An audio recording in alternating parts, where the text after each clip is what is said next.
In this chapter, we're going to look at linear functions. This is a special type of function, it's actually the simplest one, and it will accompany us until the matura. We call a function linear if it can be written as f of x equals ax plus b, or similarly f y equals ax plus b. We mean by that it can be written as something times x, so a is something times x plus something.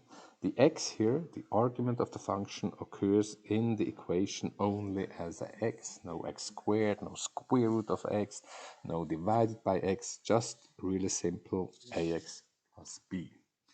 Well, this here is exactly the structure of a straight line, of the equation of a straight line. So the graph of a linear function is a straight line, and we often just use the function f y equals mx plus q as we know it from the straight line. All straight lines are graphs of linear functions, with one exception, namely those that are vertical. So, except if they are vertical, those lines are no graphs of any function. A linear function means that the function value increases proportionally with the argument x. Let us look here at an example for a linear function. You're given a mobile plan. You pay 10 francs per month, and then you pay 2 rattens per minute per call. You call somebody. So when we look at that, with each minute that you're calling, your cost, this function value, is increasing by 2 rappen, so it increases proportionally with the time that you're calling. We want to find now a graph and graph then the cost function for this mobile plan. So let's look at some examples. What is the cost of 100? This means what is the cost for you if you call 100 minutes? Well, you pay 2 rappen per minute and you're calling 100 minutes. This means you pay 100 times the 2 rappen. Sorry, the 2 rappen, let's do that all in francs as it says. So the 2 rappen are 0.02. And then additionally, you pay 10 francs per month. That's fixed. So if you call 100 minutes in total, 100 times 0.02 is 2 plus 10, you pay 12 francs. If you call 500 minutes, well, you have to pay 500 times the 2 rappen, so 500 times 0.02 plus the 10 francs, and you see in total you pay 20 francs. If you now call t minutes, well, let's calculate it exactly the same way that we did it up here. Well, we have to pay t times the 0.02 rappen plus 10 francs, and now I just rewrite it as 0.02 t plus 10. And now you see we have exactly the structure y equals mx plus q, in this case the x being t, and we have 0.02, so something times t plus a constant. So you remember now how we can graph that. Y equals mx plus q. We start with the y-intercept. The y-intercept is the q, so the 10, which means at time, if the time is 0, so for t equals 0, we pay only 10 francs, so we pay only the fixed amount, the fixed price. And then we can look for just a second point on the line. In this case, that's simpler instead of using the gradient m, because when you look here, we have a very different, the x-axis here, 100, 200, is a different scale than the x-axis is a different scale than the y-axis. Okay, so let's find the second point. For example, c of 500. So for 500 minutes, we have calculated it costs us 20 francs. So let's draw this point. And now we can connect them. And here we go, we get the graph of C of t, and by the way, the C of 100, here at 100 we should be at 12 francs. Well, that looks fine, that's exactly here. Let's go to a second example again with mobile plans. This time we have 3 operators and they all have different plans. So operator A, you pay nothing per month, so you have no base fee, but you pay 10 ratens per minute that you're calling. Operator B is the same as we had up there, and operator C wants 5 francs per month and 3 ratens per minute. And the goal is now to find the best contract. Well, think about it for a moment. What is your conclusion? What is the best contract? Well, you should find out. It depends on the behavior, on the time called. Let us now formulate the functions a of t, b of t, and c of t, meaning the costs that we have when using operator a, b, or c, and calling t minutes. So, what is a of t? Just using the same approach as we had up here. We said in the end, or here actually, where we ended up was 2 rappen per minute, so 0.02 francs per minute means we have to multiply the 0.02 with the t and then add the 10 francs that we have to pay anyway. So think for a moment about what are the corresponding functions now down here, and here comes the result. The cost function for operator A is 0.1 francs per minute, so we have to pay 0.1 times t, times the number of minutes called, plus the fixed amount, which is 0, so 0.1 t plus 0, just 0.1 t. Operator B is exactly what we looked at above, and operator C, we pay 0.03 times the t, the number of minutes called, plus the fixed amount 5, so 0.03 t plus 5. So we can draw now these 3 cost functions. In order to do that, let's find for each one an additional point. Here we had one already, we calculated it above, that's 520.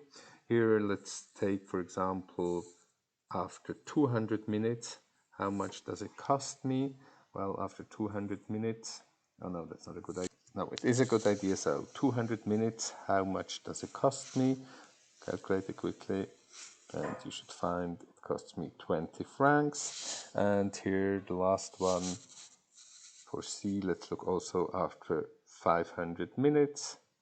And we see after 500 minutes, 0.03 times 500 is 15 plus 5, we get again 20. So we can now draw the 3 graphs.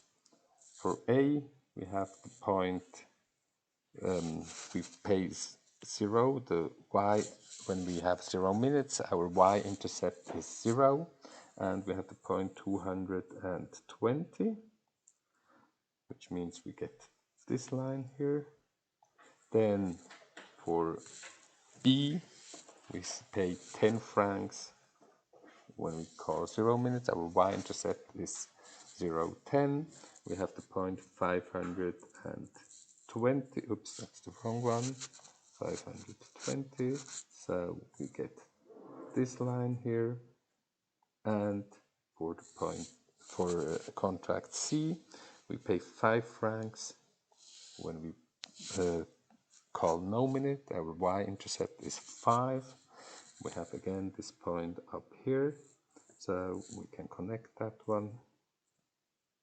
Here we go.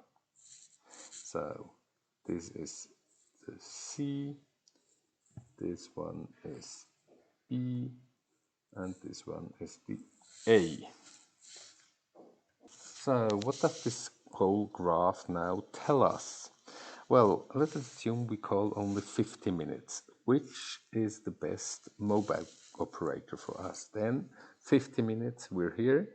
And we see we'll pay here around 5 francs with contract A, around 6 or a little bit more than 6 francs with this contract C, and 11 francs approximately with contract A. But looking at it, we see, well, the lowest value, the Y, remember on the Y axis, I see the cost for 50 minutes, so the lowest one here is A.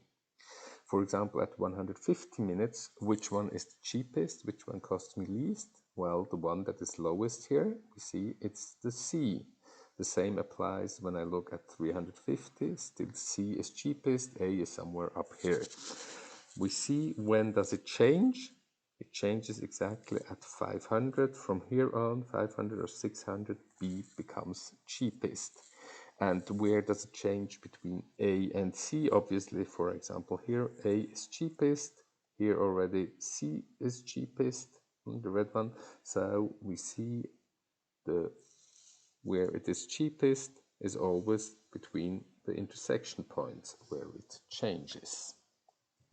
So what we have to find is this intersection point P and this intersection point Q, and actually what we're really interested in is the X value, because that tells us at what number of minutes would it be better to switch from one plan to the other. So intersection point P here is A intersected with C, so let's do that, try it on your own, stop the film, and here comes the result. Well, we have to set the two right-hand sides of these equations equal, so we get 0.1t equals 0.03t plus 5. We multiply it by 100 to get this one, get all the t on one side, we get this, and dividing by 7, we find in the end approximately 71.4 minutes. So t equals 71.4, the cost, the y value where they intersect, we get that just by inserting it into c of t here, or a of t. Since this is simpler, we insert it in a of t, and we get 7.14. So the coordinates of the point of intersection are 71.4 and 7.14, meaning at 71.4 minutes, the cost is 7.14 francs, the same for mobile operator A and mobile operator C, being aware that actually typically they would only allow us to calculate in full minutes, but it tells us where, at least theoretically, if they let us calculate really in parts of minutes, they would be exactly the same price. Well, then we have to find also this point of intersection Q. Actually, when we look at it, we see we found it already. Let's, for practicing, nevertheless pretend we didn't know this point. So what do we have to do? Well, again, the same. Set B, intersect B and C, set them equal. Do that on your own. Stop the film, and here comes the solution. So 0.02t plus 10 equals to 0.03t plus 5, multiplying by 100. Both sides we get this here, and then we can just get the t on this side here, subtracting 2t, subtracting 500, and then switching the sides. We get t equals 500, inserting that into b, or we could also into c. We find the function value, the y value is 20, so we get intersection point 520. So what is the conclusion of what we found out?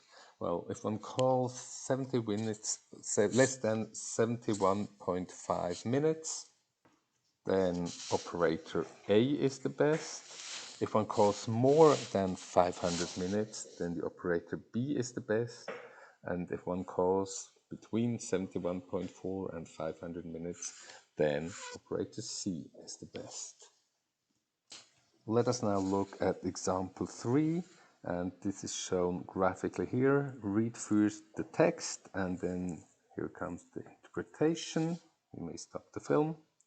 Okay, Jane, she walks from A here to B.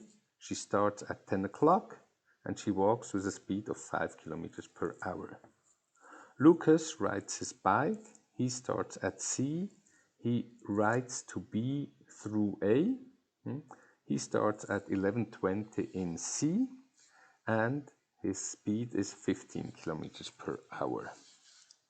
And we want now the functions j of t and L of t for Jane and Lucas be the distance of Jane and of Lucas from A at some time t. So when Jane is here, this here is the distance that she's away from A. When we look at Lucas, we have the problems here. One might say he's the same distance from A as here, that's true. And what we're gonna do is, we'll just call this an oriented distance. We'll measure this distance as a negative distance. So as long as he's to the left of A, we'll just use this negative, while to the right, we'll use it just positive. So we want to plot these distances. Oh, let us mention here, this distance is given in the text, that's 10 kilometers. So the idea is, let t mean the hours that have passed since 10 o'clock. So at what time does Jane start? She starts at 10 o'clock. This means she starts when t is equal to 0. Lucas, he starts at 11:20. This means t, the number of hours passed since 10 o'clock, is 1 hour and 20 minutes. 20 minutes are 1/3 of an hour, so the time is actually just 4/3. Well, where is Jane at t equals 0 when she starts? She starts in A, she walks from A, so she's actually at 0 kilometers from A. And where is Lucas when he starts here at t equals 4/3, so at 11:20? He starts in C, which we said is 10 kilometers from A, so he starts at 10 kilometers. And now you remember we said we want to look at it oriented, so he's not 10 kilometers from A, but -10. We said to the left towards C, we measure it negatively. So now we can already draw 1 point for Jane. She starts at 0, the time is on the x-axis, so at 0, and the distance is 0. So she starts here. And for Lucas, we have 1 point. He starts at t equals 4/3, so approximately 1.33, and he's at -10 kilometers, so we get this point here. We're given a velocity always, we're given some time, and we want to find the distance s, so we should remember this triangle SVT. For example, how do we measure velocity? It's kilometers per hour, kilometers divided by hour, so this tells us, oh, I have to take s divided by t to find the velocity. How do I find then the distance s? What do I have to do? Well, I take the velocity and I multiply it with the time that I've spent traveling with that velocity. And the last one, the most difficult one, either by solving the equations or just remembering it, is also here divided by. So s divided by v is t. So we get the following 3 equations. And in this context, the one that we're interested in is this one, because we're given velocity and we're given time, and we want to find the distance. This distance s is actually our function value. This distance s tells us how far are we away from point A. So we said that Jane is away from A at time 0, just 0 kilometers. How far is she away from A after 1 hour? So at time t equals 1, well, she's walked 5 kilometers per hour, so she will be just 5 kilometers away from A. And after 2 hours, how far is she then away? She's walked 2 times 5 hours, so 10 kilometers. What is with Lucas? We said about Lucas, we know after 4/3 of an hour, he's -10 kilometers from A. And now let's say 1 hour later, which means after 7/3, at t equals 7/3, when we add 1, so at 12:20, he's traveled then 15 kilometers. So if he was here 10 kilometers to the left, -10, now we add the 15 kilometers to it, and we get he's now 5 kilometers to the right of A. So J of 7/3 is then just 5, and J of another hour later at what is it, 1:20, which means that's 10/3 hours. So J of 10/3 is then just 20 because he's traveled on from these 5 kilometers to the right another 15 kilometers, so he's at 20. So let us now draw the corresponding points on the graph. So J of 1 is 5, J of 0 is 0, that's this one here, we've drawn them before. J of 1 is 5, so at time 1, there is the y value is 5, this is this point here, the 5 here. Then J of 2, x or t here is 2, the y value, the output value is 10 here, so we get this point here, and we have this line here. So this is how Jane is moving. For Lucas, we have at 4/3, J being the x value, or t here being the 4/3, so 1.33. We've drawn, it's -2 here, the output, the function value, so we get this point now at 7/3, which is 2.33, so approximately here. We'll get the y value 5, so we have approximately this point here, and at 10/3, which is 3.33, so approximately here, we get the value 20, the function value, so somewhere up here, approximately, and we can draw the line again here, something like this. So this here is J of t, and this here is my L of t. Let us now state the function equations of J of t and L of t. So J of t passes through the origin. It's a straight line. We know a straight line through the origin has the equation y equals mx, and since now we use instead of the x here on the x-axis a t, so it's mt. The plus q is 0. And now the question is, how much is m? Well, when delta t, which is the same like delta x, is 1, so when the time increases by 1 hour, by how much does the y, the distance that Jane has covered, change? Well, in 1 hour, she moves 5 kilometers, so we find the gradient, you remember, is delta y divided by delta x, so that's 5, and we find for J of t the equation is y equals 5 times t.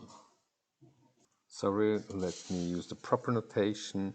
Either we say y equals 5t, and using the j just indicates what are we talking about. We're talking about the distance covered by Jane, or we just say the j of t, this function Jane of t is 5t. It all means the same, it's just a proper notation. Now let us look at the distance covered by Lucas. No, at his distance from point A. So look, L of t, when we look at that, we have y equals mt and now plus q. It's a straight line, but there is a y-intercept when we continue here. We could draw it on, we don't, because of he starts at 10 o'clock. So here we would be at 11:20, so he starts at 11:20, so it doesn't make sense to look at it as if he had started before. So how can we find out here what is the equation? Well, again, just logically, when delta t is, which is the delta x, is 1, so in 1 hour, how far does Lucas move in direction of B? Well, his distance from A changes by 15 kilometers. He's moved 15 kilometers, so the m being delta y divided by delta x is 15. And so we get, inserting this 15 in here, that for the function L, y equals 15t plus q. Now we know a point on L, namely, for example, the point 4/3 and minus 10. That lies on the line L here. That's this point here that we found. So let us insert that one. The y is minus 10, and that equals 15 times 4/3 plus q. So 15 times 4/3 is just 20. And subtracting 20, switching sides, we get q is minus 30. So we'll find the line L is y equals 15t minus 30 by just inserting this q equals minus 30 in here. By the way, we could have found this equation and this equation also just using here points on this line and points on this line, just using 2 points, we know how to find the equation of the corresponding line. The last task is to find at what time and at what distance from A, Jane and Lucas meet. And well, graphically first and then by calculation. So graphically, what does it mean? Where do we see that they meet? Think about it for a moment.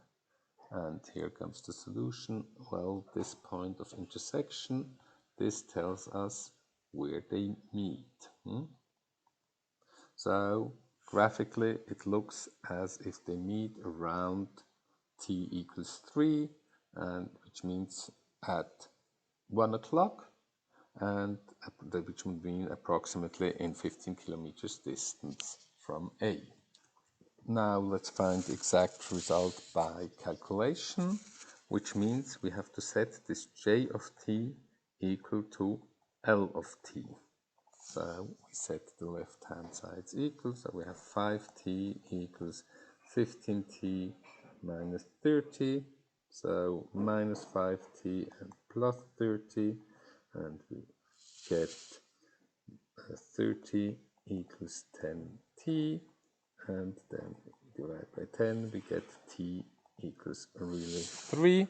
So we have 3 hours. This means they meet at 1 o'clock in the afternoon, 10 plus 3, 13:00. And where do they meet? We insert now this result 3 into j of t here, and we get 5 times 3 is 15. So they meet 15 kilometers from A towards B, actually. The next example is an example from physics. We throw a ball up into the air, and here we're given its velocity. The velocity with which it travels, not the height. And the velocity is 36 minus 9t, and t is the time measured in seconds since the moment that we threw the ball. How much are the gradient and the y-intercept of this function? Have a look, and you should see the gradient is minus 9, and the y-intercept is, the q is 36. We have m times t, so minus 9 times t, plus q plus 36. Probably you see it better when we rewrite this v of t in this form here. Well, what is the meaning of this y-intercept q equals 36? Think about it for a moment, and here comes the solution. It is the initial velocity of the ball. This means the velocity of the ball when it leaves our hands, which would be then 36 meters per second. Question, what is the velocity after 1 second? What is it after 3 and after 6 seconds? Think about these results. And here they come. Well, we get them very simply by inserting here, for example, the 1 into the equation here. And we get v of 1 is 27 meters per second. and we get the velocity after 3 seconds is 9 meters per second, and after 6 seconds it's minus 18 meters per second. But wait, what does this mean, this minus 18? What does this tell us? Think about it for a moment. And here comes the solution. Well, the ball is falling, it's traveling downwards. So a negative velocity means it's going downwards, a positive velocity it's going upwards. G. When does the ball reach its maximum height? Think about it. What do we know about the velocity of the ball at the moment when it reaches its maximum height? And use that to find then the moment when it reaches its maximum height. Stop the film if you want, and here comes the solution. Well, at that moment when it reaches the maximum height, its velocity is 0. It doesn't move. It's the moment when it turns from moving up to moving down. So this means we want to find v of t equals to 0. We want to find t such that this value here is 0.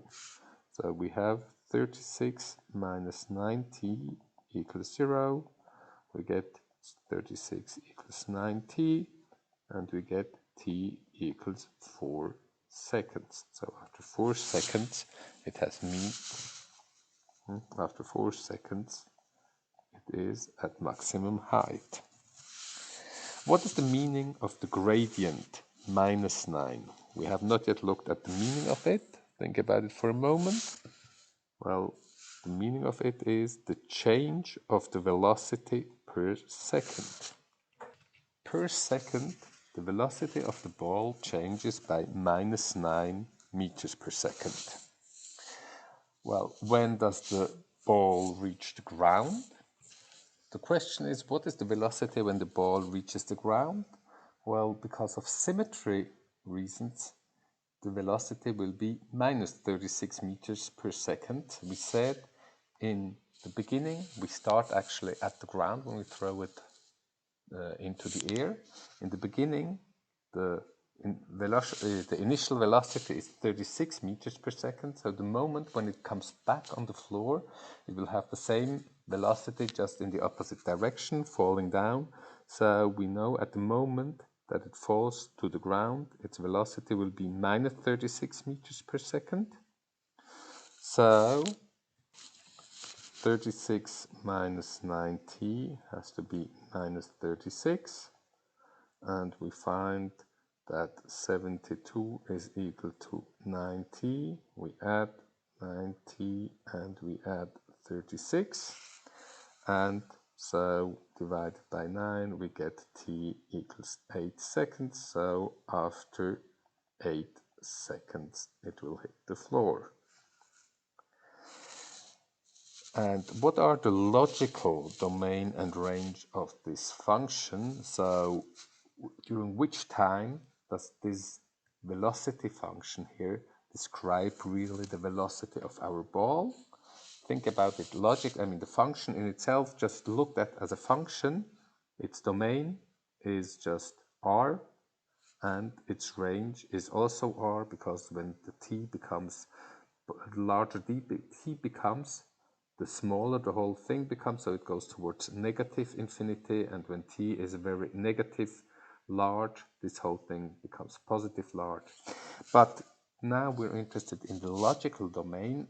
Well, for which time span does this really describe the velocity of the ball?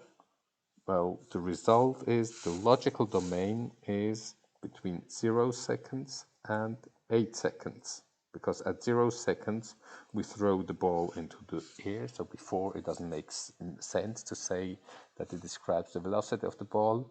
And after 8 seconds, it has hit the ground. Afterwards, it's not true anymore.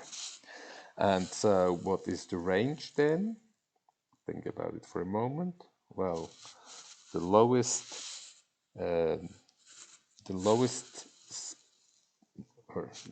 value of the velocity is the moment when it reaches the ground. That's minus 36 meters per second. and the highest velocity it has when we throw it into the air, it's 36 meters per second. So these are the logical domain and range of the function. In example 5, we look at the amount of money in the cash box of a kiosk t hours after opening. And the graph here shows actually how much money is there at any time t.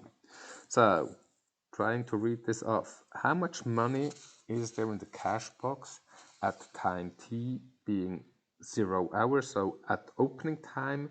Here, by the way, on the y-axis we see the money in the cash box, and this is measured in 1,000 francs. So for example, a 5 here means 5,000 francs. Here is the time, so here is the time in hours. So how much money is in the cash box at opening time? Well, at opening time, the money is just 1,000 francs. Sorry, I meant 500 francs. When we look at it here, you see here it's 1,000, so here it's 500 francs. By how much does the amount change per hour?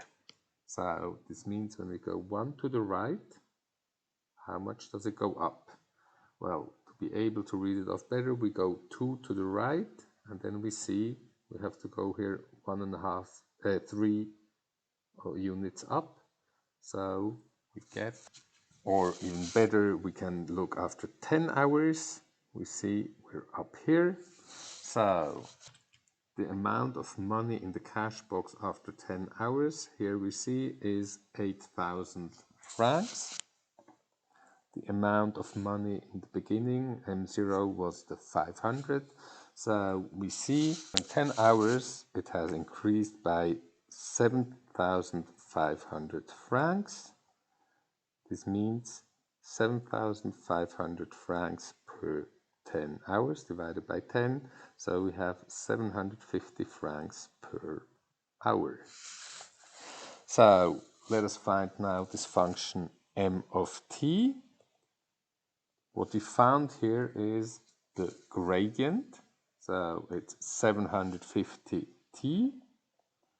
And what is the y-intercept? Well, that's exactly what we found here. That's the 500.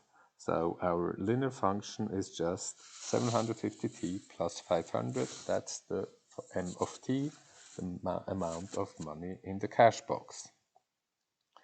So by how much does the amount of money grow in n hours? That's exactly the 750 times the n. So 750n. What is the proportionality factor between the money growth and the time in hours? So proportionally, the money grows by a factor 750 more than the hours. Per hour, we have just to take 750 times the francs. We get how much it has grown. Question: after how many hours are there 3,000 francs in the cash box? Try to solve that on your own. And here comes the result. We want to find t such that m of t is equal to 3,000, which means 750t plus 500 has to be equal to 3,000. And we can subtract 500. We get 750t equals 2,500. Divide by 750, and we get t is 2,500 divided by 750, which is approximately, or actually exactly, 10/3. So 10/3 hours, so 3 hours and 20 minutes. Now a different question. In how many hours does the amount of money grow by 3,000 francs? That's not the same question as here. After how many hours are there 3,000 in the cash box? Because here we just ask about the growing part. Well, the growing part is just the 750t. So 750t are 3000, so we get t is 3000 divided by 750, so that's 4. So it takes 4 hours that the amount of the money grows by 3000 francs. Last task, draw the function m of t if, which means the money in the cash box, if, in order to minimize the risk of theft, all money except 500 francs are taken out of the cash box regularly. Namely, in 1, if it's taken out every 6 hours. So every 6 hours means after 6 hours. So here we take out the money at that moment. Well, what happens then? We take the money, so we drop down to here. And then the money will grow again exactly the same way as before, namely by the 750 francs per hour, which means it will grow exactly parallel to this until it reaches again this amount of 5,000 francs. After 6 hours again, so here. So it grows parallel to this line until it reaches after 12 hours. Here it goes down again and restarts here. So the resulting graph is this here. Tack, tack. So this is actually no more part of the graph. That's the 1. And for the 2, well, we take out the money as soon as the amount in the cash box has reached 3,500 francs, which means 3,500 francs is reached at this point here. Here we are at 3,500. We go back down to 500 like before, and we increase again the same way, which means we increase again in parallel until we reach again this line here. So we get this line here. It would go on, but I've drawn it only until the moment when we will stop, when we'll take out again the money, namely when we'll reach the 3,500. We drop back down to 500 and it goes on like this. And so we get this green graph here for the second solution. So we may draw it here just to make it very clear, here in green, and maybe add here this one in blue just to show. So this is the solution to example 5.